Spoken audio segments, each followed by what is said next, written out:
Limited is the time of all of our members here. So I'm going to be asking you to respond to each question as briefly as you can, hopefully with a yes or no. Do you understand that in America, workers have a fundamental right to join a union and collectively bargain to improve wages, benefits, and working conditions? Do you understand that? I understand, and we respect the right of every partner who wears a green apron, whether they choose to join a union or not. Are you aware that NLRB judges have ruled that Starbucks violated federal labor law over 100 times during the past 18 months, far more than any other corporation in America? Sir, Starbucks Coffee Company unequivocally, and let me set the tone for this very early on, has not broken the law. Okay. Are you aware that on March 1st, 2023, an administrative law judge found Starbucks guilty of, quote, egregious and widespread misconduct, end quote, widespread coercive behavior, and showed, quote, a general disregard for the employees' fundamental rights, end quote, in a union organizing campaign that started in Buffalo, New York in 2021. Are you aware of that? I'm aware that those are allegations, and Congress has created a process that we are following, and we're confident that those allegations will be proven false. All right. Mr. Schultz, before answering the following questions, let me remind you that federal law at 18 U.S. Code Section 1001 prohibits knowingly and willfully making any fraudulent statement. I understand that. Were you ever informed of or involved in a decision to fire a worker who was part of a union organizing drive? I was not. Were you ever informed of or involved in a decision to discipline a worker in any way who was part of a union organizing drive? I was not. Have you ever threatened, coerced, or intimidated a worker for supporting a union? I've had conversations that could have been interpreted in a different way than I intended. That's up to the person who received the information that I spoke to him about. Were you informed of or involved in the decision to withhold benefits from Starbucks workers in unionized stores, including higher pay and faster sick time accrual? My understanding, when we created the benefits in May, 1 month after I returned as CEO, my understanding was under the law, we did not have the unilateral right to provide those benefits to employees who were interested in joining a union. Am I hearing you say that you were involved in the decision to withhold benefits from Starbucks workers in unionized stores? Is that what I'm hearing?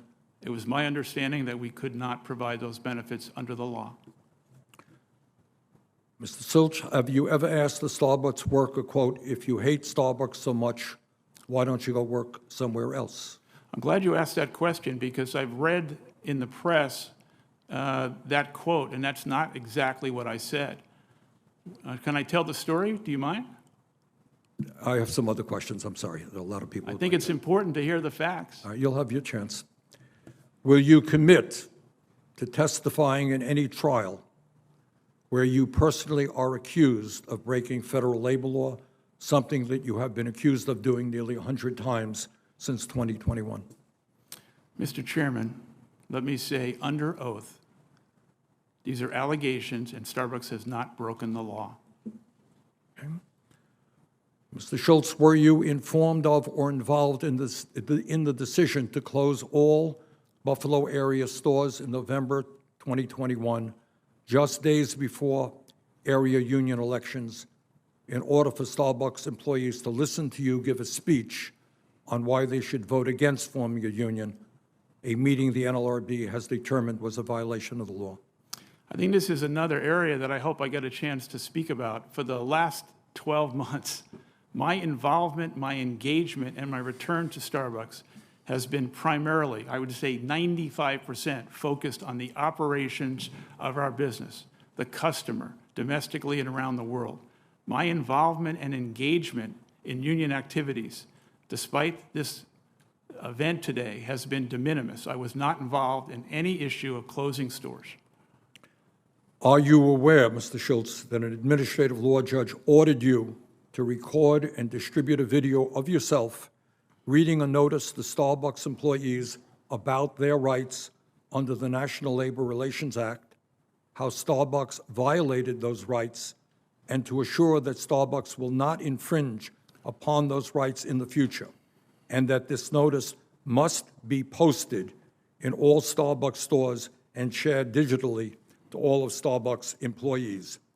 Are you prepared to read that notice? No, I am not, because Starbucks Coffee Company did not break the law. Under your leadership, Starbucks has repeatedly refused to bargain with any of the 7,000 workers in nearly 300 stores where workers have voted to represent themselves through a union. The first group of workers to win their election have been waiting more than 460 days to reach a first contract. Mr. Schultz, will you commit right now that within 14 days of this hearing, Starbucks will exchange proposals with the union, something it has refused to do for more than 450 days, so that meaningful progress can be made to bargain a first contract in good faith? Will you make that commitment? Because the arrangement that was made by the union and the NLRB in Buffalo to negotiate one single store at a time, we have met over 85 times for a single store. We've tried to arrange over 350 separate meetings. We've said publicly, and I say it here again, that we believe that face-to-face negotiations is the way to proceed. And the reason I want to make that point is that there have been safety issues in which Starbucks managers have been outed on social media. There are privacy issues. We don't want to do it on Zoom. We are prepared to meet face-to-face on a single store issue. Will you make a promise to this committee that you will exchange proposals with the union so that we can begin to make meaningful progress? On a single store basis, we will continue to negotiate in good faith. That's what we'll do. 2 minutes over. Senator Cassidy. I defer to Senator Paul. Ayn Rand's Howard Roark points out the ingratitude